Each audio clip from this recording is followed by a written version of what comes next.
Hi everybody and welcome to today's Cambridge University Press ELT webinar.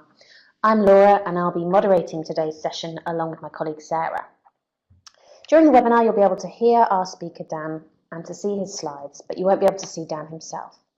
You won't need a microphone. If you want to ask a question, please just use the chat box and I'll make sure to ask Dan at the end of his presentation during the scheduled question and answer session.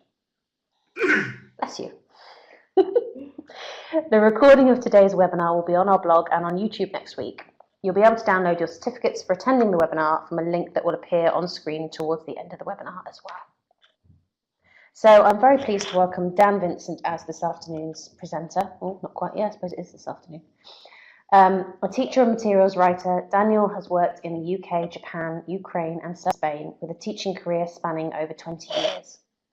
He was one of the founders of the Global English Training Programme of the international NGO Peace Boat and has studied materials development for endangered languages, and he's currently writing a new teens course for Cambridge University Press. He lives in Spain and works for the British Council Madrid. So welcome Dan, and over to you. Hi, it's afternoon here, so good afternoon everyone. Good morning if it's morning where you are. I've seen that there are people from all over, so it's really nice to meet everyone virtually. Okay, today, and hello to my colleagues in Cambridge as well, to Sarah, hi to Laura. Today we're going to be talking about Teens Together, collaborative learning and project work. So let's have a look at what the session is going to include. We're going to look at the benefits of collaborative learning and project work. What are they? Why should we get our students to do project work? Why should we get our students to collaborate? We're going to look at some examples of projects that work well with teens. I'm going to give you ideas for lots of different projects, but we're going to look at three in detail. Hopefully some of them you will have done before, and hopefully some of them you will try with your own students at a later stage. We're also going to look at how to set up and run a successful project. What does the teacher need to do to prepare, and what needs to be done during the project by the students to ensure that in terms of collaboration, it's successful. And of course, we're also going to look at some potential pitfalls, some problems that can arise when doing project work with teenagers, and some ways that we can avoid those problems. And then, as I told you, there'll be some time for questions and answers at the end. Okay, so let's get going. First of all, I'd like you to think about your own classes, classes with teenagers if you have them, but any classes that you happen to teach. I'm going to ask a few questions and I would like you to type into the chat box your answer, A, B, C or D. Okay, so the first one is, how often do you get your students to do pair work? Okay, do you do it every class, often, sometimes, hardly ever?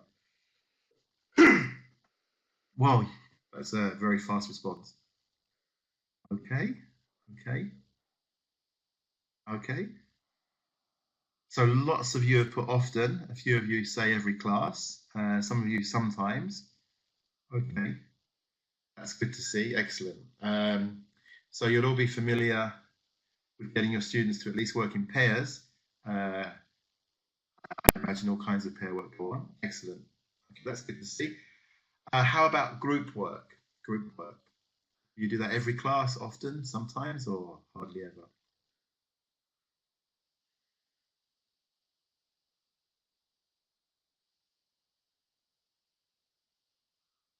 Okay.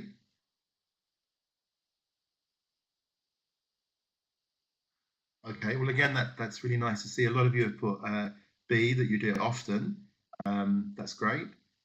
One or two of you do it every class. You must have a lot of energy to do it every class, and so you do it sometimes.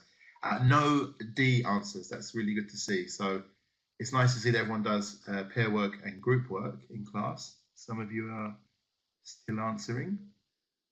Okay, that's great. Let's see how often you do project work.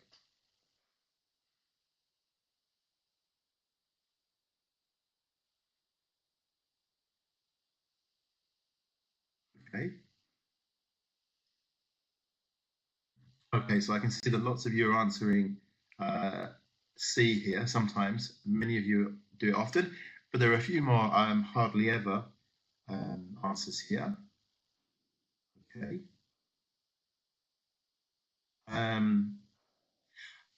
Okay, so it's really to see your responses is really good. So lots of you are used to getting your students to work together, either in pairs or groups, and also in many cases it looks like in project work.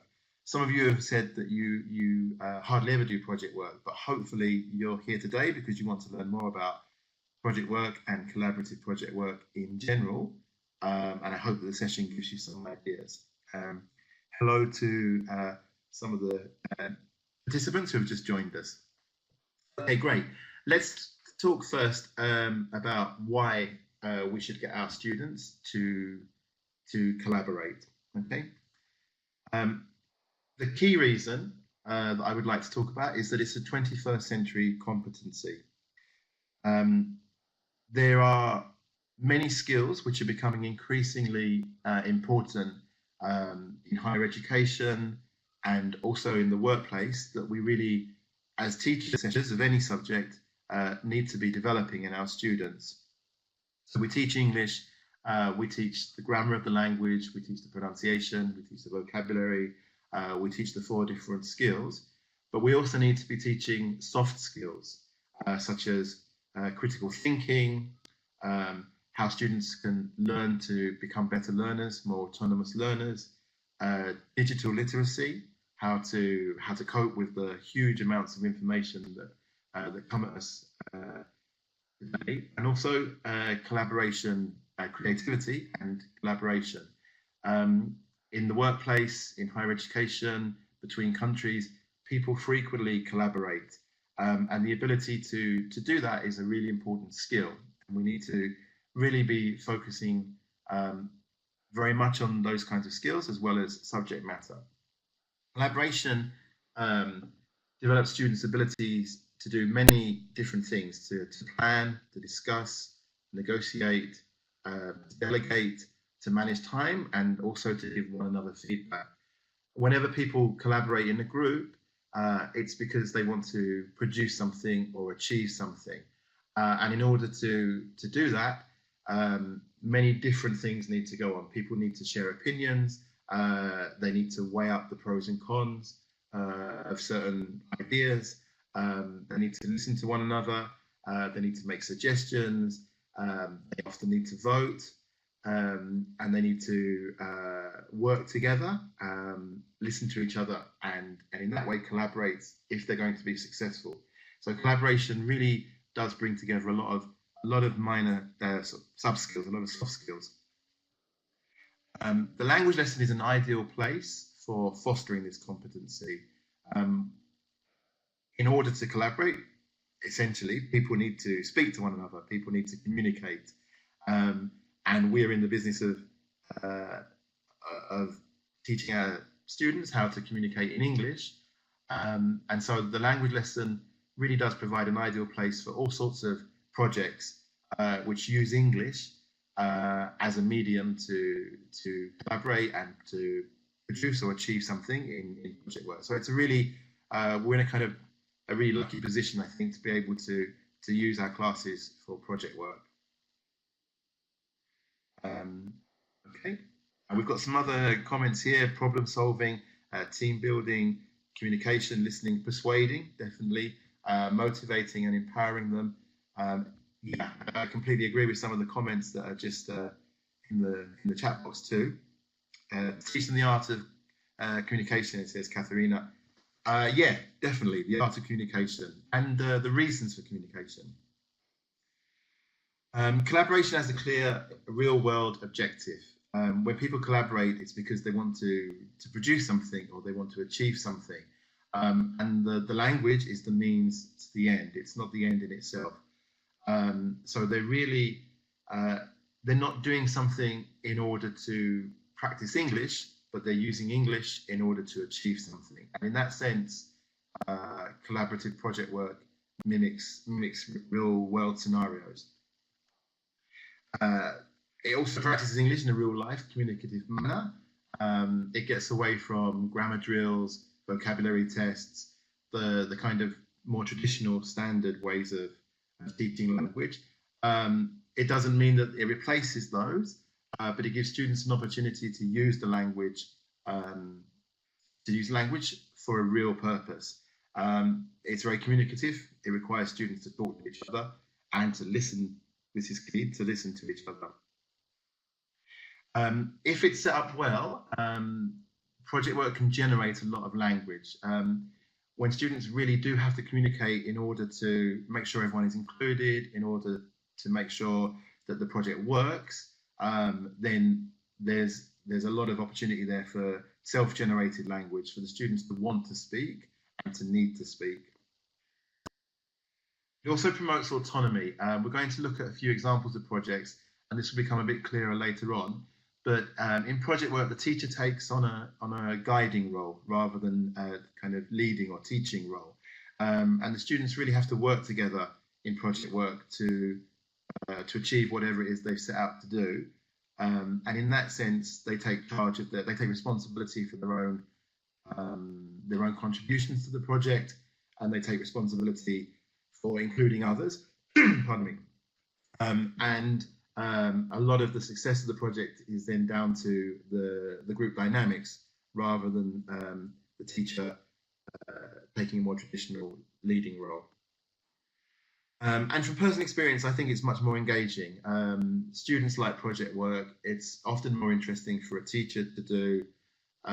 It's engaging for both parties, and I think it can really give a class a fun dynamic, a really engaging dynamic, and allow students who are maybe have a wide range of skills. Some are good at planning, some are good at kind of organizing a group, allows students to bring in other skills to a classroom that they might not get to practice or to develop purely through more traditional teaching methods, for example. So there's lots of reasons why we should get our students to collaborate. What are some projects that work well with teams? Okay. I'm going to show you a list of projects, many of which I've done, some of which you may have done. And as I do, I'd like you just to type into the chat box any that you have done. And we'll see what ones you come up with. The first one is a very simple one. It's writing stories together. In groups, students create a story, they develop a story and the characters, they write the prose, they write the dialogue. This can be done as a kind of purely prose written story, but I've also seen teachers have students produce graphic novels, comics, for example, where they illustrate the story and they write dialogue as well. So some of you have done that. Excellent. Oh, that's really good. That's really good to see. Many of you have done that. Another thing you can do is to have students write and record plays, very similar to writing stories, but they write the script to a play and then they record that play. And we're going to look at that as an example in more detail a little bit later on. We've got in the chat box writing letters, writing stories and presenting them in a real environment. So I see that lots of you are doing quite a lot of project work already.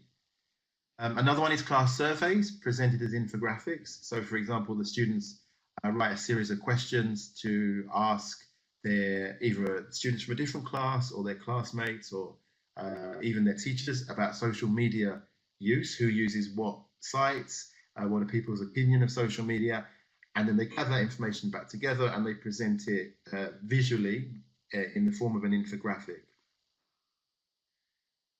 Okay, I have one here. Students adapted a scene from a novel to create a radio script. Excellent.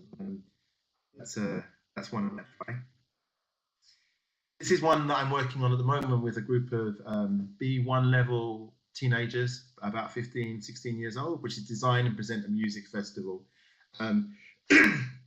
They have to design a festival which will bring together people from different cultures and raise awareness of different cultures. So they've had to research in groups kind of traditional art, traditional music from different cultures and decide which groups and which acts they're going to invite.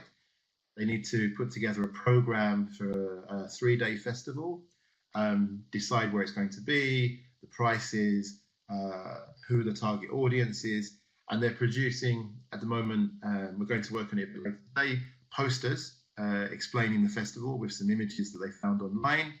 And then they're going to write a proposal to a funder. The funder is me, and the idea is that I have a set amount of money to fund one of the festivals.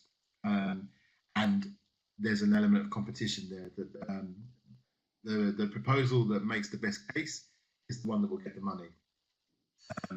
That's working quite well. It's something teenagers are really interested in. And even just the research part alone is kind of raising the awareness of a lot of different cultures and what kind of things they could do to bring people together. Another one is designing and presenting an app, a project that I did last year with students where they had to design an app, decide what it was for, and who it was for, design a logo, and then make a presentation again to try to sell the idea. Some came up with language learning apps. Some came up with apps that did your homework for you. They were very popular.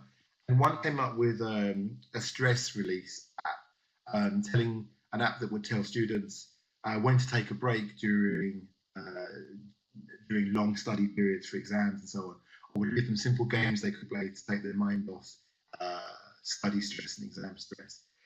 Okay. Writing, recording podcasts. Students write a podcast about a particular topic that interests them. It can be a dialogue between two students, and then they add music and record it. Web quests, where they research a particular topic and then write questions for other groups to go online and find out about those topics. That works well.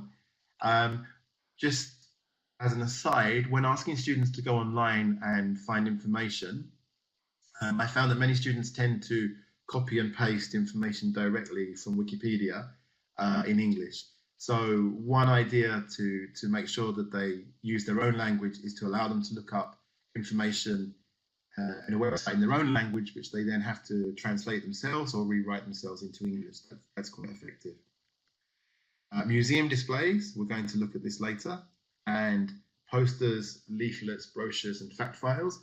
For example, it could be students invent or create their ideal school. They have to decide what subjects will be taught, whether there will be a uniform or not, what kind of facilities the school has, what the philosophy of the school has, and crucially, the thing they most enjoy, what the school rules will be and the regulations.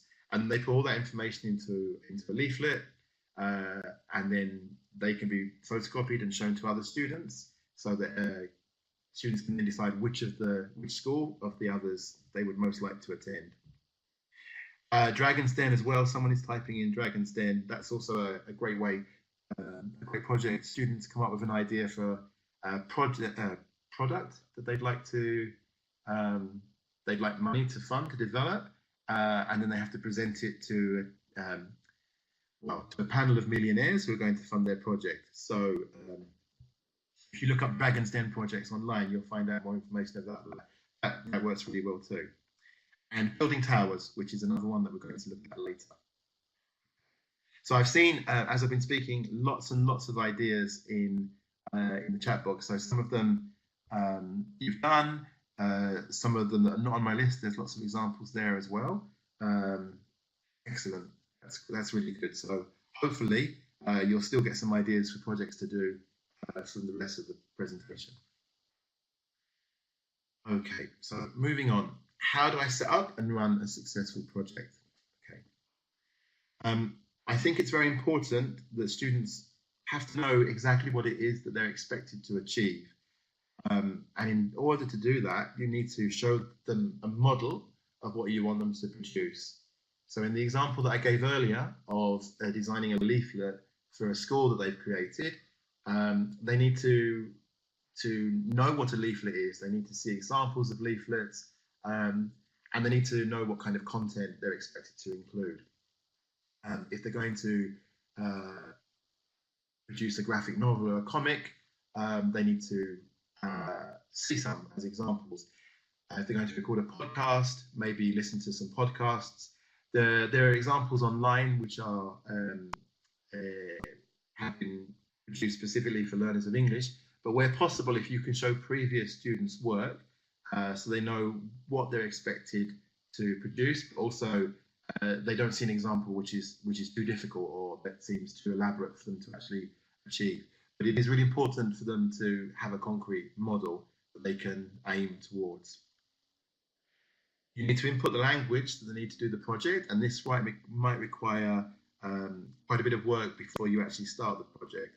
So, for example, in the case of designing a leaflet for a school, they need to know, they need the language to talk about schools, school regulations, and so on and so forth. But they also you need to input the language needed for the collaborative sub-skills. And we're going to look at a few examples of this in a moment.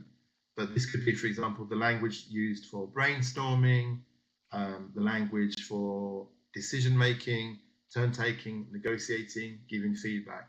If you really want the projects to be collaborative, students need to be able to do the project in English and collaborate in English. We're going to look at some examples of that kind of language in a moment to give you a more concrete idea of what I mean. You also need to encourage students to plan tasks and assign roles. In the real world, effective collaboration means being methodical. You need to decide who, or students need to decide who is going to do what. So in the case of the leaflet for the school, for example, perhaps the leaflet is going to include 4 sections. Each section is going to include a paragraph of text and an image. Students could work in pairs on different sections. Some students could be in charge of finding the images. Some could be responsible for designing the leaflet itself. However they want to break it up. And they need to assign roles, decide who is going to do what. We're going to look a little bit more at roles later on. Setting a time limit is important. You need to decide beforehand how long you think the project is going to take. It might take 1 lesson, it might take a section over several lessons. And then you need to, or it's a good idea to nominate a timekeeper in each group, someone who's going to keep track of time. So if the class have decided, or you've helped them decide, they need half an hour for research, half an hour to draft the text for their leaflets, and 15 minutes to check and then rewrite, and then maybe a whole hour to put together the leaflet. It's good to have one person in each group who's keeping track of that. It's also it also helps if there is a student who's a little bit more, who's a bit shyer or is reluctant to collaborate quite as fully as the others. It's a good role to give to that student. So they still play a really important role in the project and in the collaboration, but not necessarily one that involves them to interact as much as the others. You need to monitor carefully but not interfere. With project work, the teacher needs to be there to help and to guide, but you're not teaching. You're giving the students the freedom to come up with their own ideas and to run the project as they see fit. But you will be going around to different groups and checking that everything is going okay. But for example, if the group is trying to decide what to include in their leaflet for a school, you need to let them decide what to include and not dictate what they're going to include, even if you think that there are better things they could be choosing. Finally, I think it's really important that you invite another teacher or teachers, and where possible, even parents, to see the results.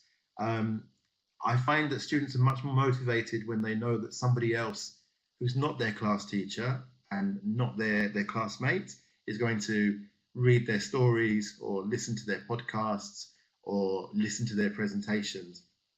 It makes them take it a lot more seriously, and it adds to the sense of it being a real life task, someone that they don't necessarily know very well, or someone that they do know, but whose opinion they value, is going to come and listen to their work, or come and read their work. And it also gives a bit of objectivity. If there's a competitive element, for example, to presenting the music festival that I talked about earlier, if another teacher is going to come along and choose the best one, they know that that kind of objectivity will help them take the project a bit more seriously. Okay, so here's the language for collaboration sub-skills that I mentioned earlier. I've got 3 examples of the kind of language that you could input. First of all, brainstorming. Very simple things like I know, language for suggestions, why don't we, how about, I've got a good idea, I think such and such would be better because, that's a good idea, but this is the language of brainstorming, which you would need to give students so that they can brainstorm in English. Then language for decision making, to make sure everyone in the group is included. What do you think? Asking other students, would you like to say something? Does anyone have any other ideas? And then for deciding, do we all agree? And even shall we vote if the group is going to vote? And there's, pardon me, giving feedback. It's quite useful at the end of projects for students to give feedback to other groups. And this is the kind of language you can use that. Something very positive, we really liked how you described the school rules really well. We thought that your introduction to the presentation was very good. Can you explain why you did such and such? And then suggestions for things that could be done better next time. Why don't you? Next time, how about? And so on. So I'll just let you look at that for a second. This is the kind of sub-skill language that really ensures that they can collaborate well in English. It's also useful, I've seen that someone has put in that when you give them useful phrases for communicating, they don't use them very much. As part of the presentation stage, when they finally present their projects, it's a good idea to tell them that apart from presenting the leaflet or the podcast, they're going to need to explain the process that they went through to create it. So who did what, how did they decide on the things that they decided on, and also what language did they use? Did they use the phrases that they gave you?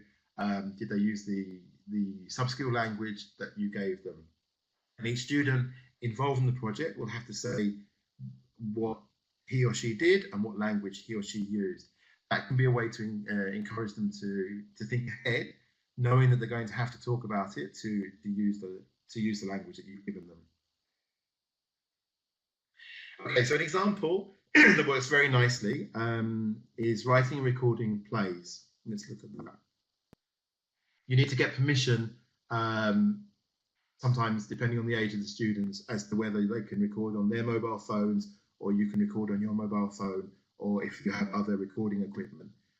So if you do this, make sure that you have permission to do this. Essentially, in groups of at least 3, students, they choose a genre, for example, horror, comedy, sci-fi, fantasy, whatever it might be. And then they plan their story. So this might follow a lesson where you've looked at writing stories, looked at narrative tenses, for example, also looked at how a story is structured with the scenario is established, the characters are introduced, then there's some kind of conflict or obstacle need to overcome, and then there's the climax to the story. I would recommend that there should be at least as many characters as there are students in the group. So if there are 4 students in the group, there need to be at least 4 characters in the story, so that when they come to record the story, each student can take on at least 1 role, so they have a speaking role in the final story. And also you need to say how many scenes you think the story should include. Something like between 5 and 9, and the whole thing should last no more longer than 3 minutes, because that's actually quite a long time to write a play for, and to rehearse and record.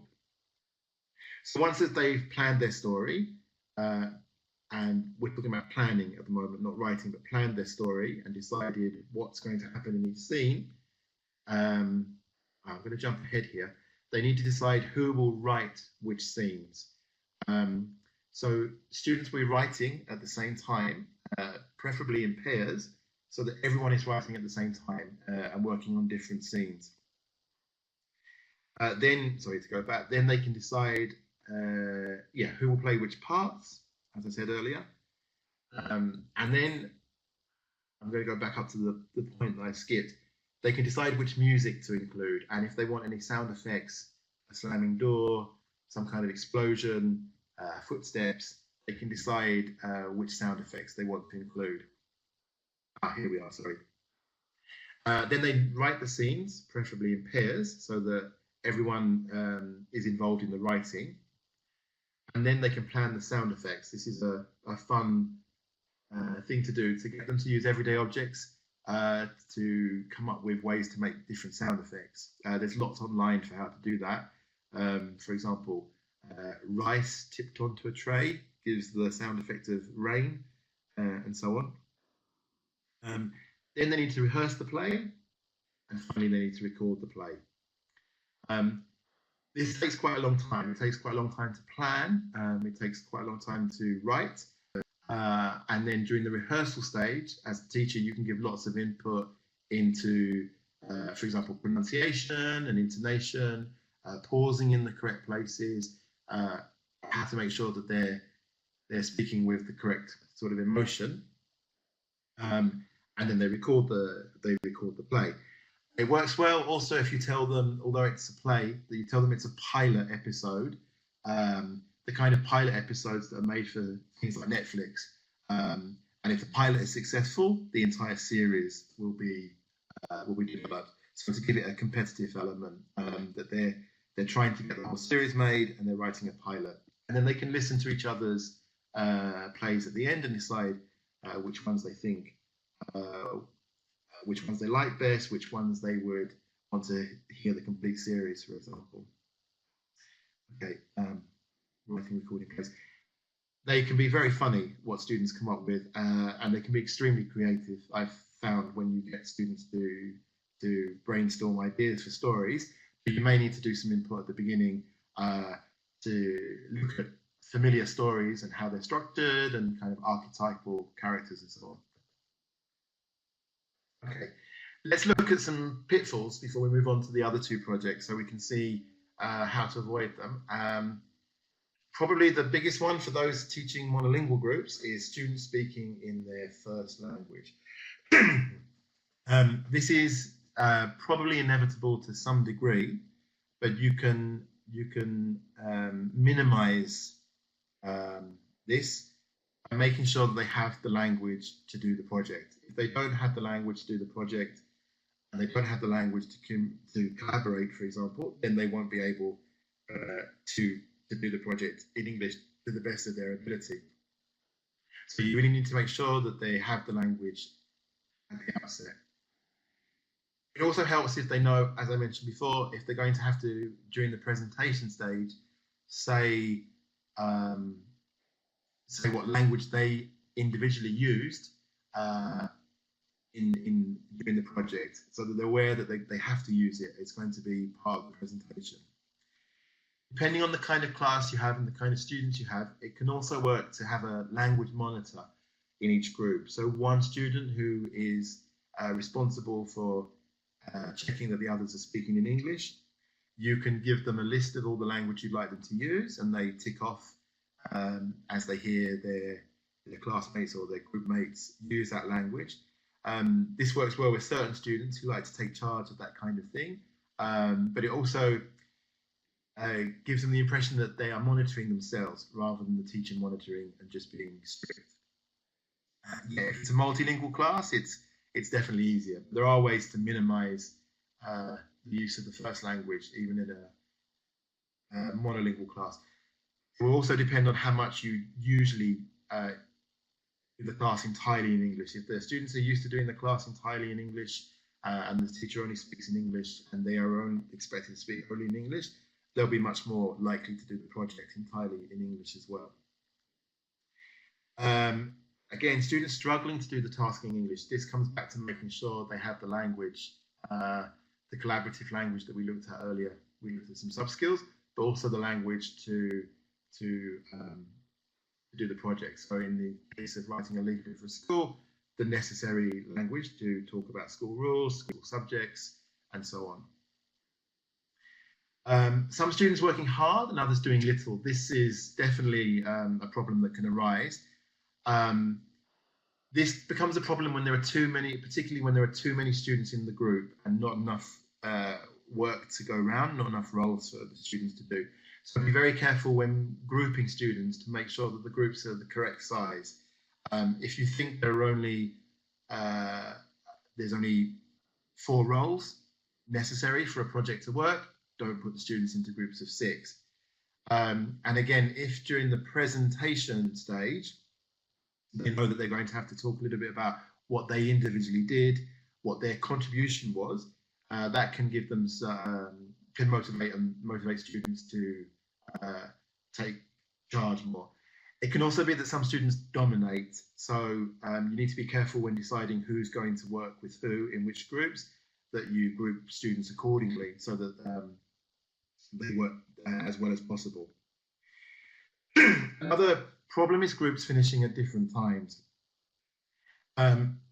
This is also likely to happen, but you can kind of mitigate against this if you set slightly less time than you think the project actually needs. So if you think students need, for example, 90 minutes to do a project, but you tell them that they have 75, and then it's easier to extend at the end than it is to reduce the time or have groups waiting.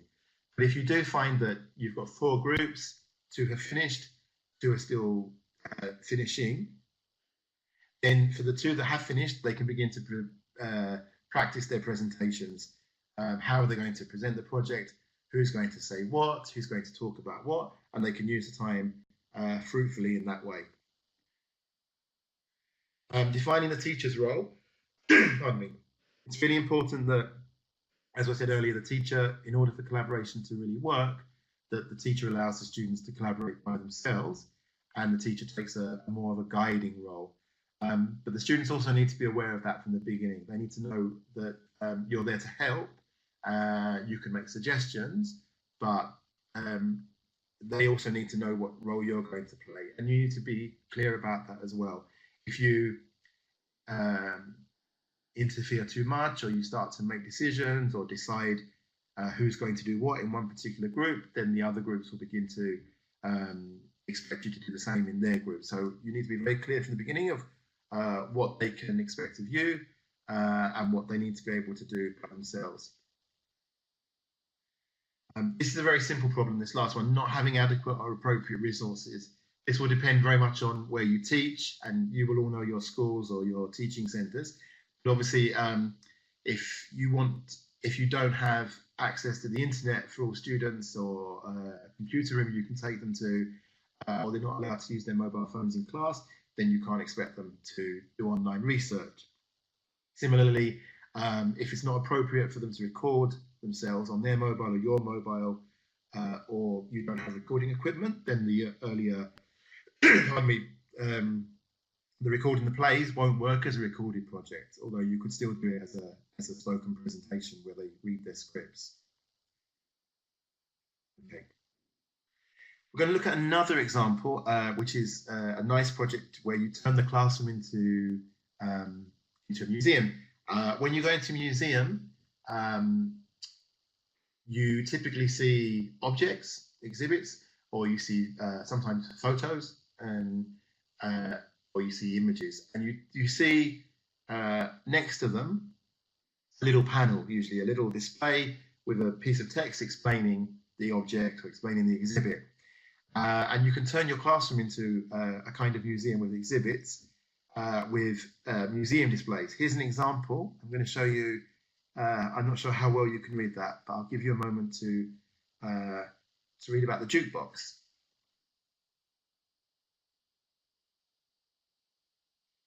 Can everybody read the text in the jukebox, the white box, quite clearly? I'm not sure how clear that is for you. Okay.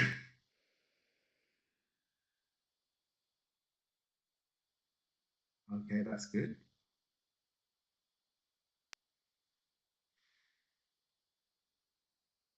Okay, good.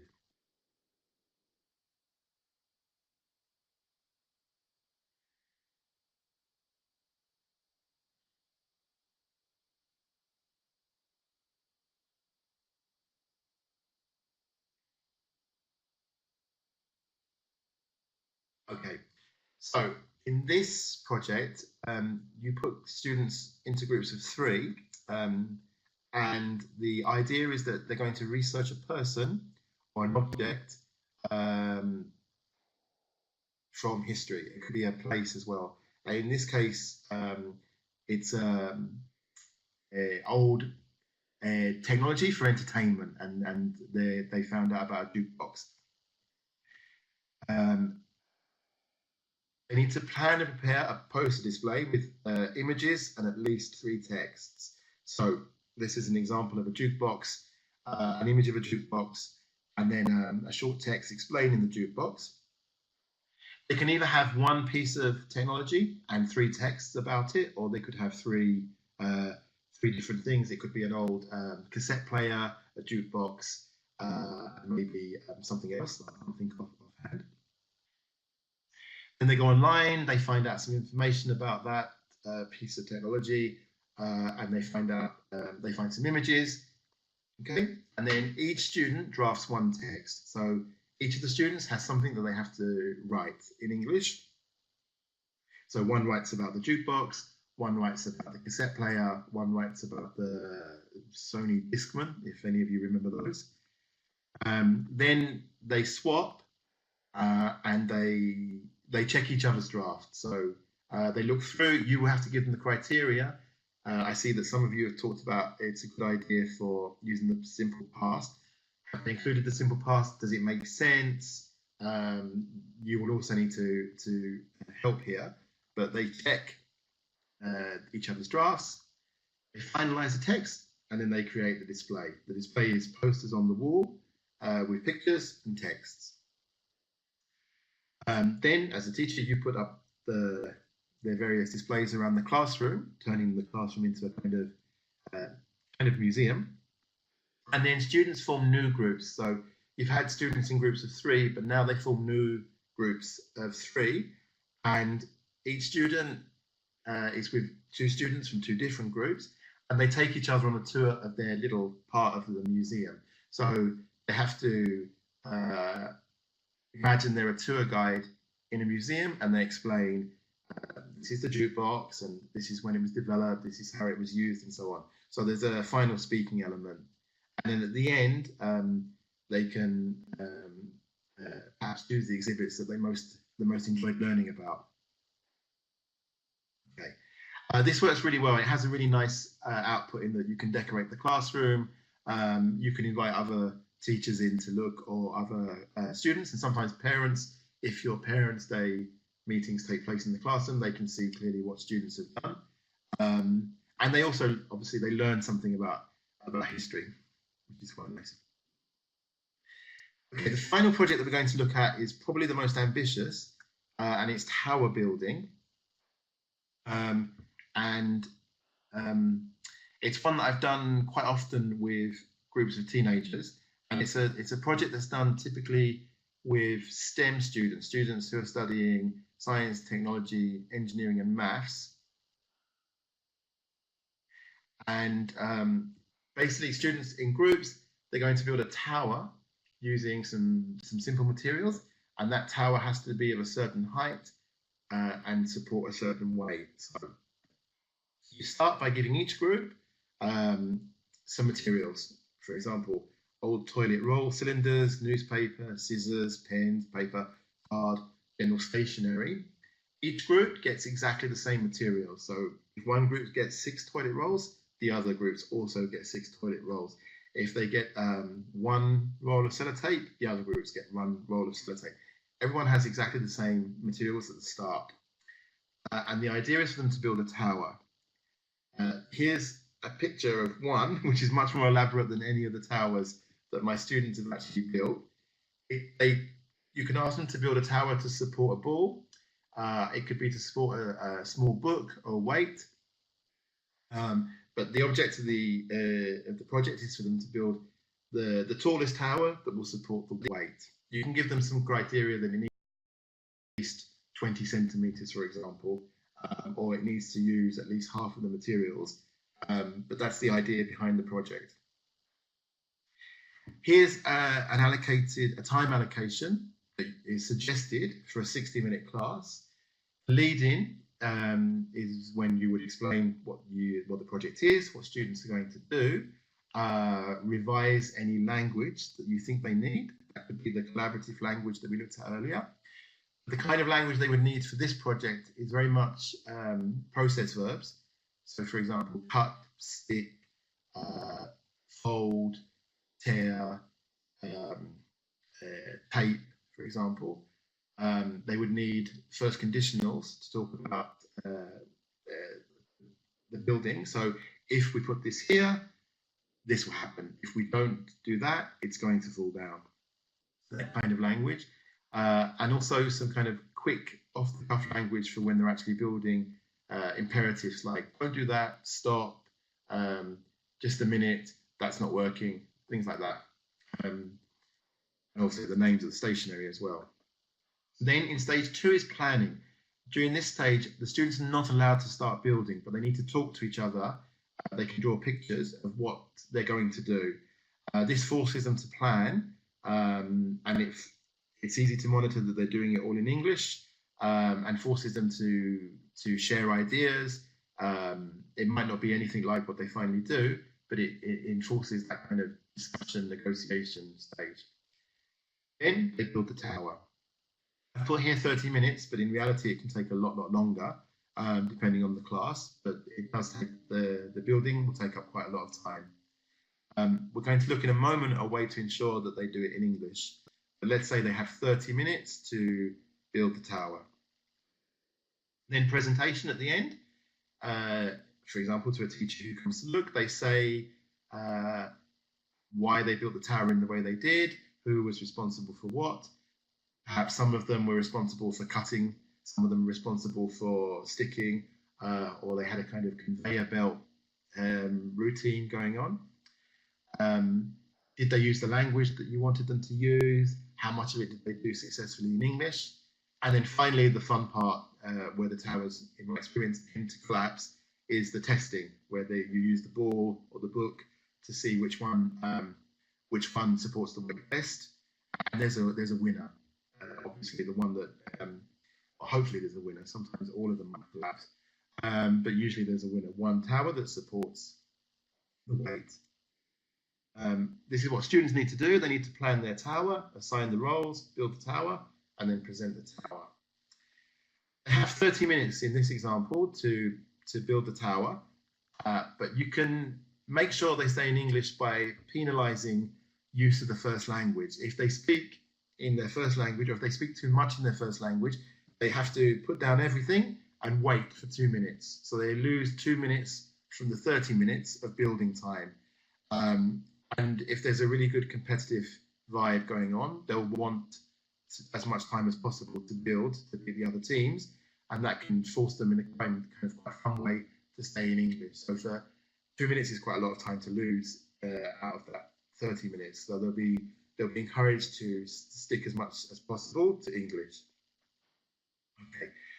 Okay. So we've looked at 3 projects. I've been talking quite a lot. We've looked at 3 projects in detail. There was the recording plays, the pilot episode, museum exhibits, and then finally this quite ambitious but really kind of engaging and fun tower building. If you were to try out one of those projects in a class, which one would you try? If you could maybe type that in.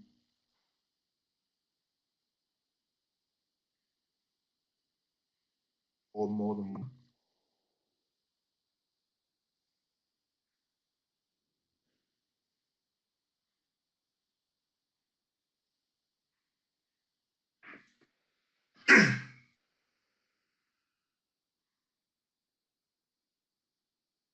Okay. All of them seem to be, well, yeah, lots of you have said the museum and the tower, the play as well. Obviously, you know your groups, so you'll know which ones will work better in terms of group dynamics, but also in terms of language level. And again, all of these projects need preparation before you start the project to make sure they have the language to do it. The tower one is one that can work quite well at the end of course because it's very different. It's very physical. They learn a lot of skills as well. Many of them are not very good, I found, at kind of engineering ideas, but be prepared for some clearing up if you do the tower. Play is a really nice one as well because it allows you to focus, or allows you to help them to focus on their pronunciation as well, and it brings out a lot of creativity, I think, as well. And the museum, they'll learn something incidental about technology or sport in the past or clothing in the past. You can ask them to research a particular period in history, the 70s or the 80s or even the 90s now. That's historical, isn't it? And also the classroom, the guided tour of the classroom works really nicely as well. Okay. Well, I've reached the end of my part of the presentation. Thanks, Dan. That was fantastic. Lots of really, really usable ideas, I think, as it seems. Everyone thinks that as well. So let's have a look at some questions. If you've got any questions for Dan, type them in the chat box and we'll try and get through them before the end of the session. So one question that came up was about grouping students. How do you let students choose their own groups, or do you do you team them up with different skills, or how do you do it?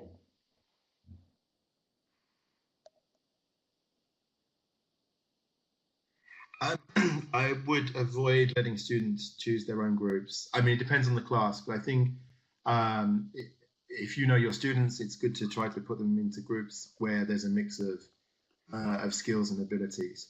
And it's often useful to have in each group quite a dynamic student who's going to enthuse the others as well. It shouldn't appear that they're in groups, I don't think, of strong and weak language skills. Because if there's a mix of language skills or strengths, they can really help each other. And the weaker ones, as well as learning from the stronger ones, because you're bringing in different skills, so planning and negotiation, and also the kind of creative skills of making things, they can feel that they're contributing just as well as the others, because the focus is not so much on the language. And Malika's asking about, you mentioned an app, designing an app earlier on. Do you use some kind of coding device, coding program for that, or is it more of a theoretical app?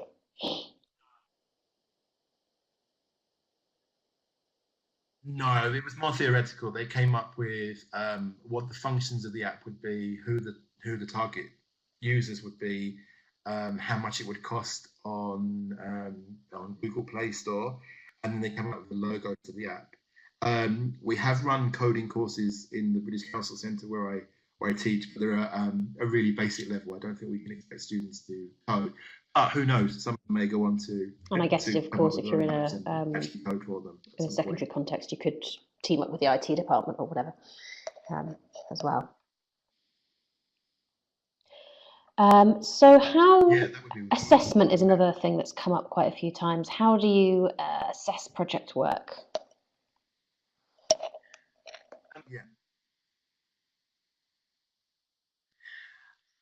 I think you need to assess, well, as with all assessment, you need to set out at the beginning what you're going to assess students on. So there's the obvious the assessing on what they're going to produce. So for example, with the play, they need to have written a complete play, they need to have rehearsed it and recorded it, or at least acted it out if they haven't got recording equipment. But you also need to, you can assess on the collaboration. So has everybody taken part? Did everybody take on a role, for example? That can be graded of participated well, participated to a certain degree. And then again, with the language itself, one of the ways to make sure they use the language is that if you tell them that they will be assessed on the use of the language that you've given them. That can be part of the monitoring when you're going around, checking that they're using the language as well. But it's not a kind of correct, incorrect. And timing-wise, a few people are asking about timing. How much, basically, the museum idea and the plays, how many hours or how much class time would you dedicate to that?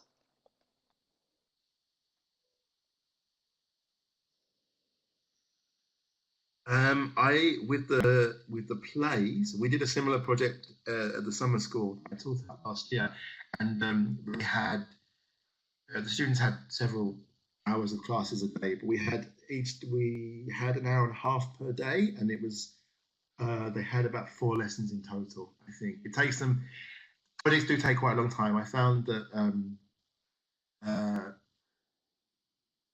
students, especially when they get really involved, they want to do, if they want to do things well, they'll take a long time to decide things. So I would set aside for the plays maybe 3 to 4 hours, but not necessarily in one block. It can be maybe half an hour at the end of every other class, or 20 minutes at the end of every class.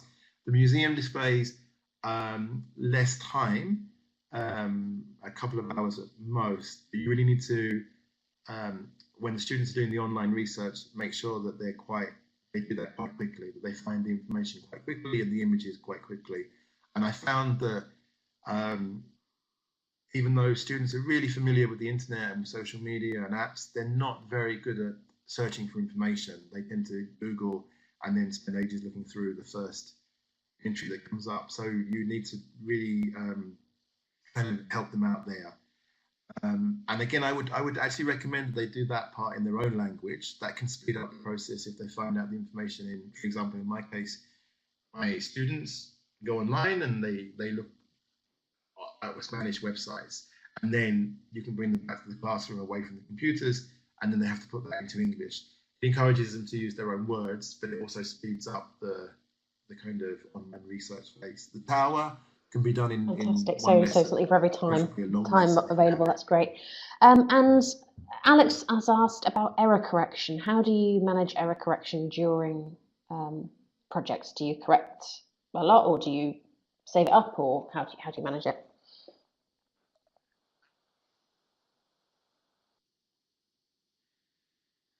I think I would do error correction in much the same way I would do it in most classes, like going around listening for common errors. If, for example, if they're making or you hear lots of students, I mean, if one individual student is making some error with the language that you've inputted, I would correct on the spot. But if you hear that everyone is using a particular phrase incorrectly, I would stop the class and check and do the correction and make sure everyone's okay with the correction. You could, if you split the project over several lessons, for example, take a few minutes at the end to do group correction. But I think it's kind of on an ad hoc basis. But definitely, you need to monitor. And I think that, as I imagine it, the teacher is walking around the room, sitting with different groups for a few minutes, and then moving to another group, sitting with them, or walking around, listening to everyone, checking in, asking, okay, what are you doing? Why are you doing that? So the students are aware also that the teacher is around, and even if the teacher is not with their group at that moment, they'll be coming in a while. And as you move around, you can listen and note down errors and correct them on the spot, or correct them for group correction. Well, I think that's just about all we've got time for today. But don't forget to check our events page for details of our upcoming webinars, which you can visit at cambridge.org/events. The recording of today's webinar will be live on our blog and YouTube channel next week. And please don't forget to download your certificate from the link on screen that you should be able to see now. So thanks a lot, Dan. Really great webinar, really interesting. Hopefully everyone will go off and do lots of projects.